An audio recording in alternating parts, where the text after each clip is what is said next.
Um, this guy that I was speaking about that's working for the military, um, terror. I pronounced when I was making a video yesterday or day before, whatever, and said I didn't really know how to pronounce his name. He took time to tell me how to pronounce his name right. Terror. So here's this sweet, innocent guy with a name called Terror, who says ETs are there helping him dominate the planet, basically. But they're the good guys. Can you not connect the dots of you're a terrorist, so therefore the name Terror? At least you know who you are.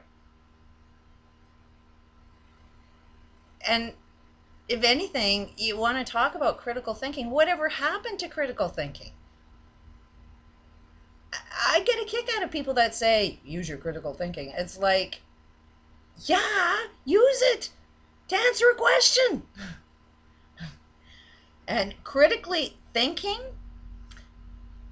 if a question cannot be answered, it's a lie. If you've been programmed, you're only programmed to answer what they want you to answer.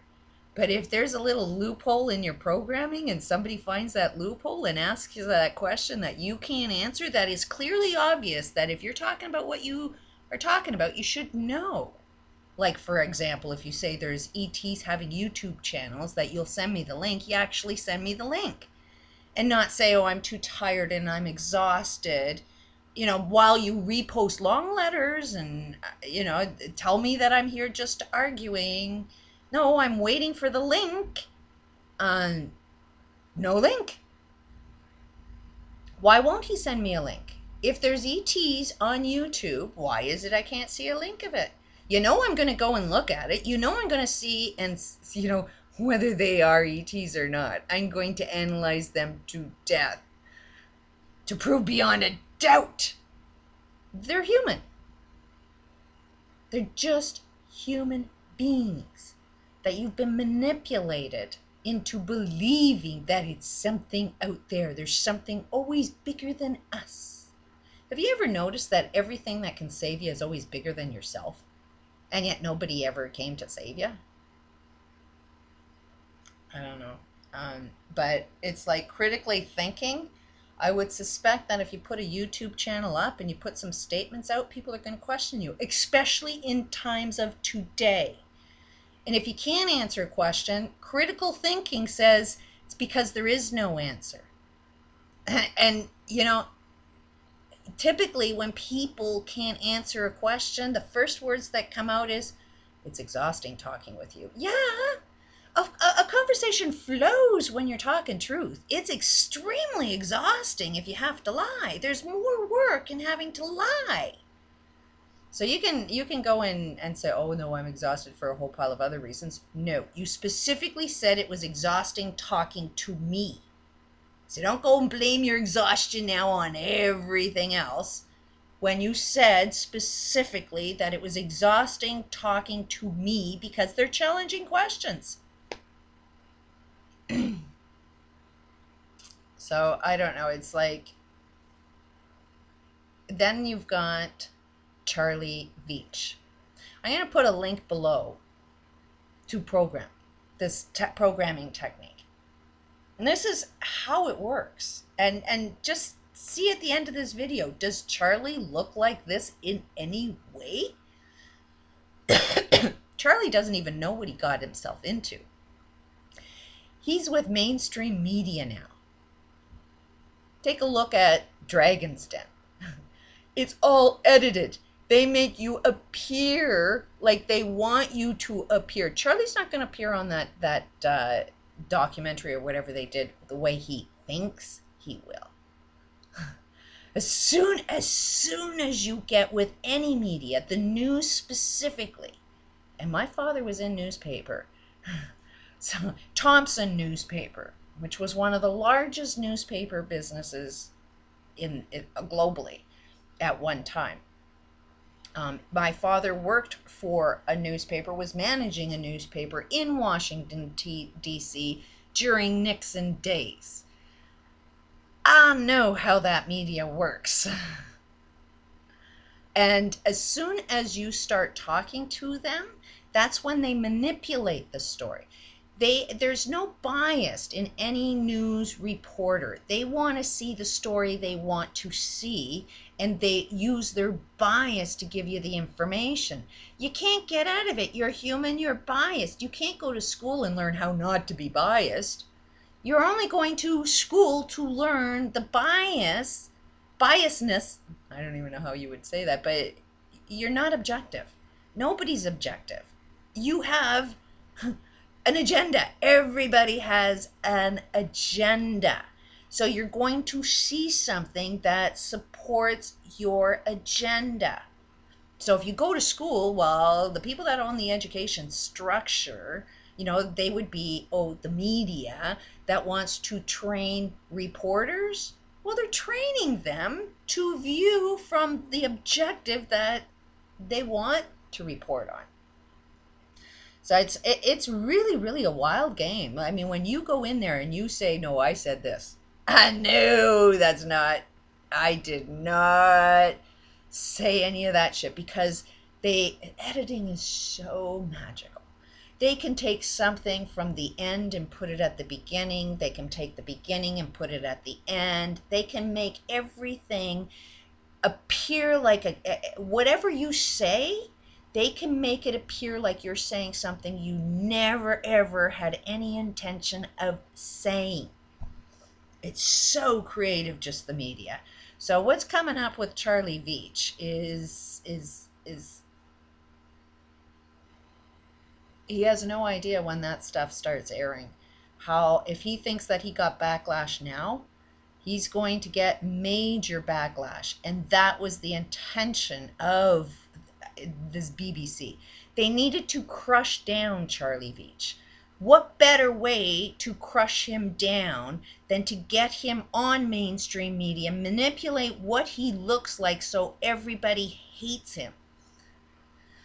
He doesn't know what he's in for. He has zero idea what he has done to himself. But it can be used to his benefit if he gets out of that programming. And any truther, you are not a truther if you do not look at that video and look at Charlie and see that if you throw Charlie any hate towards Charlie, knowing that he's been brainwashed, because he's not given any information. He didn't say anything when he's trying to explain himself. What changed your mind? The only thing that I could see is that there was a scientific word for how buildings just went to dust. The electricity, it has something to do with the electricity. I forget the word. But it's like the static electricity, the force, and I mean, I can't remember the word, but he's using it. And he's not saying how they actually showed how a building that large with the mathematical figures of a plane that, and hitting, he's not saying that they actually did an experiment in front of him to make him see that, yes, this is possible. No, all they opened up the question is, yeah, that's possible, but is it true? No, it's just a possibility, but that possibility doesn't match up with everything else. And that's the big picture, is they did not give him the complete picture. They only are using manipulate. And then he spent a lot of his time talking to a guy who lost his wife on the plane that went into the Pentagon. Now, the Pentagon is a little bit tied to me. Here I am up in Canada. How does 9/11 affect me? Well, my son went to visit his friend in the States whose father, I mean, this guy, if you read his resume, it's a friggin' book. And every word in that book is that long. And that's his resume. I mean, the guy is like scary shit. Smart. Really, really, really nice guy. Really, really nice guy. But he makes weapons for the United States. All the high-tech weapons was made by my friend. His technology was featured on CNN. You know, like, he's pretty up there. He knows all the bigwigs. Anyways, this guy was the stepfather of my son's friends that they were going to visit. And he had planned a massive vacation. They were all going to have a big blast. Then he got a warning that he's supposed to do a briefing in the Pentagon. So he's really, really pissed off. All of us were kind of really let down by that news because he couldn't participate in anything. And the vacation was not what it was supposed to be. They still had a good time, but it wasn't what it was supposed to be because he had to do all of this work for this briefing on 9/11. And then, the night before, he gets a warning call not to show up for work, that the meeting's canceled. So everybody in the Pentagon got warned of what was going on. I mean, all the important people got noticed. Anybody that died, guess what? They clearly were not important enough to be warned not to go into that building. So the military definitely was fully aware that something was going to happen in that building that day, the day before. And there is no plane. There was no plane that went through that building. There is no evidence of any plane. There's not even the possibility that a plane went through there. Not one shred of evidence says there was a plane that went through that building. But yet, Charlie is sitting beside a guy that lost a wife on that plane. First of all, I'm like, who lost any loved ones on that plane and is buying the 9/11 story? I mean, how deep in denial are you? I mean, most people that have lost people in 9/11, they started the truth movement because they could see that nothing was adding up. And they lost their family members. But Charlie is sitting beside some guy that lost his wife on a plane that didn't exist. But if Charlie's there and really, really, truly believing that this guy did lose his wife there, then isn't he going to be more brainwashed? Look at this film. They go by emotion.